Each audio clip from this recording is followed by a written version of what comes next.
Hello viewers, welcome to our channel. నేను మీ Charan Parimi. Sri Reddy suicide చేసుకోవాలనుకుంటుందా?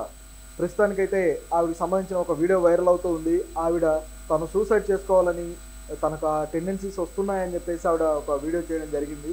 అయితే దీని గురించి మనం మాట్లాడదాం. ఎందుకు ఇలాంటి దుస్థితి ఆవిడకి వచ్చింది, శ్రీరెడ్డి ఎందుకు ఆత్మహత్య చేసుకోవాలనుకుంటుంది అనే విషయం మనం ఇప్పుడు చర్చిద్దాం. ఎందుకంటే ఇన్ని రోజులు ఆవిడ ఒక మీటూ అనే ఉద్యమంతో బాగా పాపులర్ అయిపోయి ఎంతోమంది అమ్మాయిలు మీటూ ఎవరైతే బాధితులు ఉన్నారో సినిమా ఇండస్ట్రీలోకి రావాలనుకొని వచ్చి ఇక్కడ వాళ్ళు సరైన అవకాశాలు అందుకోలేక ఎక్స్‌ప్లాయిటేషన్‌కి గురయ్యి ఎంతో అన్యాయానికి గురైన వాళ్ళు, తమ కెరీర్ కోల్పోయిన అనేక మంది అమ్మాయిలు, వాళ్ళందరికీ తాను మద్దతుగా ఉంటూ ఒక మీటూ ఉద్యమాన్ని తెలుగు రాష్ట్రాల్లో అద్భుతంగా ఆమె మొదలెట్టారు. సో ఆవిడకి అప్పుడు మంచి మీడియా ఫోకస్ వచ్చింది, చాలా బాగా పనిచేస్తున్నారన్న ఇమేజ్ వచ్చింది. అలా వచ్చిన టైంలో సడన్గా ఆవిడ తన ఆలోచన తీరు కానీ ఇవన్నీ కూడా కాస్త మార్చుకొని అందరినీ బ్లాక్మెయిల్ చేస్తున్నట్టుగా వాళ్ళ సీక్రెట్స్ బయట పెడతానని అదని ఇదని వాళ్ళ మీద ఆరోపణలు చేయడము, ఇష్టానుసారంగా మాట్లాడడం చేస్తూ వచ్చి చివరికి ఆవిడకి ఏదైతే మద్దతు ఉందో అది కోల్పోతూ వచ్చారు. సో ఇట్లా శ్రీరెడ్డి ఒక లైఫ్ ఇక హైదరాబాద్ లైఫ్లో ఇక్కడ చూశారు. తరువాత ఇక్కడ ఎవరి మీద అయితే ఆవిడ ఆరోపణలు చేశారో ఇక వాళ్ళు ఆవిడని కాస్త కార్నర్ చేయడానికి ట్రై చేయడము, ఆవిడని ఏదో టార్గెట్ చేసినట్టుగా భయపడిపోయి ఇక్కడ నుంచి ఆవిడ చెన్నై వెళ్ళి అక్కడ సెటిల్ అయ్యారు. అక్కడ నుంచి కూడా గత కొద్ది కాలంగా వంట వీడియోలని అవన్నీ ఇవన్నీ చేస్తూ వచ్చారు. మొత్తానికి ఏదో టైంపాస్ కార్యక్రమంలాగా నడిపిస్తూ వచ్చారు. అక్కడ ఇండస్ట్రీలో కూడా కొంతమంది వ్యక్తుల మీద ఆవిడ ఇదే విధమైన ఆరోపణలు చేస్తూ వచ్చారు. అవన్నీ చాలా వరకు వాస్తవాలే అనుకోండి. అయితే సరైన ప్రూఫ్లు బయటపెట్టే పరిస్థితి లేదు కాబట్టి, ఎందుకంటే ఆవిడ ప్రాణరక్షణ విషయంలో కాస్త ఆందోళనకరంగా ఉన్నారు కాబట్టి పూర్తి స్థాయి ప్రూఫ్లు బయట పెట్టకుండా కేవలం కొన్ని పేర్లు చెబుతూ ఆవిడ ఇలా నడిపిస్తూ వచ్చారు. సో అలా ఉన్న పరిస్థితి ఉంది. సరే, ఇదిలా ఉంటే తరువాత మరో స్టెప్ తీసుకున్నారు. ఆ స్టెప్ ఇప్పుడు ఈవిడికి లేనిపోని తలనొప్పులు తీసుకొచ్చింది, ఆవిడ్ని ఈ స్థాయికి దిగజార్చింది అనే వాదన అయితే వినిపిస్తుంది. ఈ విషయం ఏదైతే ఉందో ఈ టీడీపీ శ్రేణులు కావచ్చు, జనసేన వాళ్ళు కావచ్చు, వీళ్ళు ఆవిడ మీద టార్గెట్ చేసి ఆవిడ్ని ఇబ్బందులు పెట్టడానికి రెడీ అయిపోయారనేది వార్త అనమాట. అంతే కదా, వాళ్ళు ప్రభుత్వంలో లేనప్పుడు వాళ్ళని ఎన్ని మాటలన్నా భరిస్తారేమో. ఆవిడకి ఇటువైపు నుంచి కూడా జగన్ తరపు నుంచి కూడా ఒక రకమైన సపోర్ట్ ఉన్నట్టుగానే ఉంది గతంలో, లేకపోతే అంత విమర్శలు చేయాల్సిన పరిస్థితి అయితే రాదు. అయితే చేయడానికి ఆవిడ ఇష్టం వచ్చినట్టు మాట్లాడేశారు, అయిపోయింది. తరువాత ఎప్పుడైతే ప్రభుత్వం మారిందో అప్పటి నుంచి ఆవిడ కాస్త జాగ్రత్త పడ్డారనమాట. అప్పటికీ 2-3 సార్లు ఆవిడ విమర్శలు చేస్తూ వచ్చారు. ఇంకా వెరైటీ ఏంటంటే ఏ నాయకుడు అయితే తనకు ఇష్టమని చెప్పిందో ఆ నాయకుడి మీద విమర్శలు చేశారు శ్రీరెడ్డి.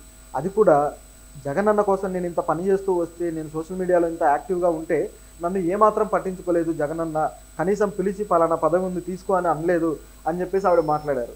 అసలు ఆయన మిమ్మల్ని ప్రచారం చేయమని అడిగారా, లేకపోతే మిమ్మల్ని ఏమన్నా కార్యకర్తగా పెట్టారా, సోషల్ మీడియా వింగ్లో మిమ్మల్ని ఏమన్నా మెంబర్గా చేశారా, అసలు ఎవరు ప్రతిపక్షాల మీద ఇట్లా దుమ్మెత్తిపోయమన్నారు?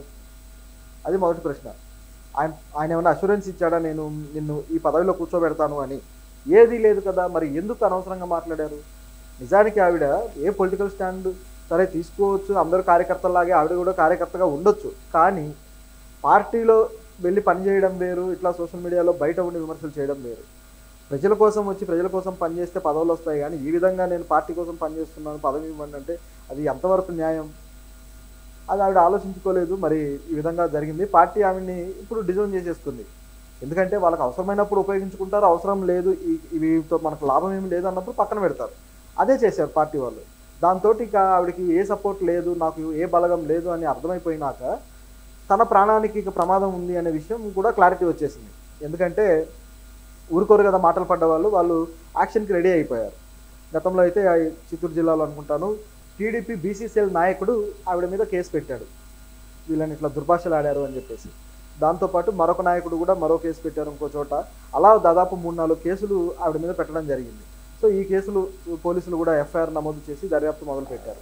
అయితే ఆవిడని ఇంకా అరెస్ట్ చేయలేదు, కానీ రేపో మాపో అరెస్ట్ చేసే పరిస్థితి అయితే ఉంది. కేసులు పెట్టి కూడా దాదాపు 10 రోజులు అయిపోయింది. మరి పోలీసులు ఎందుకు వెనకడుగు వేస్తున్నారో తెలియదు, కానీ ఖచ్చితంగా మళ్ళీ ఒకవేళ అరెస్ట్ చేస్తే దీన్ని కూడా మళ్ళీ వైసీపీ ఏమన్నా క్యాంపెయినింగ్కి వాడుకుంటుందేమో, ఈ కక్షపూరిత రాజకీయం మొదలెడుతుందేమో. పైగా ఆవిడ మీటూ ఉద్యమంలో పాల్గొన్న వ్యక్తి, మళ్ళీ ఈ విషయాన్ని బయటికి తీసుకొచ్చే అవకాశం ఉందేమో అని ఒకవేళ ఆగారో లేదో మరి తెలియదు. కానీ చూస్తుంటే ఇలాంటి ఆలోచనలు కూడా ఉన్నట్టుగానే ఉంది గమనిస్తే. సరే, ఇదొక పద్ధతిలో ఉంటే ఎందుకు ఈవిడ భయపడుతున్నారంటే ఈ కేసుల విషయంలో కేవలం పోలీసులు అరెస్ట్ చేస్తారనే కాదు, టీడీపీ నాయకులు తన మీద దాడులు చేసే అవకాశం ఉంది, వీళ్ళు నన్ను చంపేసే అవకాశం ఉంది అనేది శ్రీరెడ్డి గారి భయం. ఎందుకంటే ఆవిడ చెన్నైలో ఉంటున్నారు, అది కూడా ఒంటరిగా ఉంటున్నారు. సో ఎప్పుడైనా ఏమైనా జరగచ్చు అని ఆవిడ భయపడుతూ ఉన్నారు. సో అందుకోసమే ఆవిడ నాకు ప్రమాదం ఉంది, ఈ భద్రకాళి అమ్మవారే నన్ను కాపాడాలి, లేకపోతే నాకు ఇంకా ఏ జీవితం లేదు అని చెప్పేసి ఆవిడ ఆందోళనతో ఉన్నారు. దాంతోపాటు ఇక నాకు చావు తప్ప మరో మార్గం లేదు, నాకు సూసైడ్ టెండెన్సీ వస్తుంది, నేను సూసైడ్ చేసుకొని చచ్చిపోవాలనిపిస్తుంది అని చెప్పేసి ఆవిడ అన్నారు. అంటే ఆ భయాన్ని తట్టుకోలేక, చావు భయం ఏదైతే ఉందో అది ఈ బతికేవాడిని కూడా చంపేస్తుంది అనమాట. సో అలాంటి భయం క్రియేట్ అయిపోయి సూసైడ్ చేసుకోవాలనే ఫీలింగ్ వస్తుందని ఆవిడ ఈ విధంగా చెప్పడం జరిగింది. సో త్వరగా కనీసం ఆవిడ సన్నిహితులైన ఆవిడకి రియాక్ట్ అయితే కనీసం ఆ టెండెన్సీస్ అన్న ఆపచ్చు, లేకపోతే లేనిపోని ఇది జరిగే ప్రమాదం కూడా లేకపోలేదు. అంటే ఆవిడ మరీ అంత బేల మనిషి అని కాదు, ఎటువంటి విమర్శలను సైతం ఆవిడ గట్టిగా ఎదుర్కొన్న వ్యక్తే. మరి ఇప్పుడు ఏం చేస్తారు, కేవలం తన మీద ఇట్లాంటి ప్రమాదం ఉంది అని ప్రజలకు మెసేజ్ వెళ్ళిపోతే తనకేం జరిగినా సరే ఇక ప్రజలు రియాక్ట్ అవుతారు అనే ఉద్దేశంలో ఆవిడ ముందే ఈ విధంగా చెప్తున్నారా, మరి ఏంటనేది చూడాలి.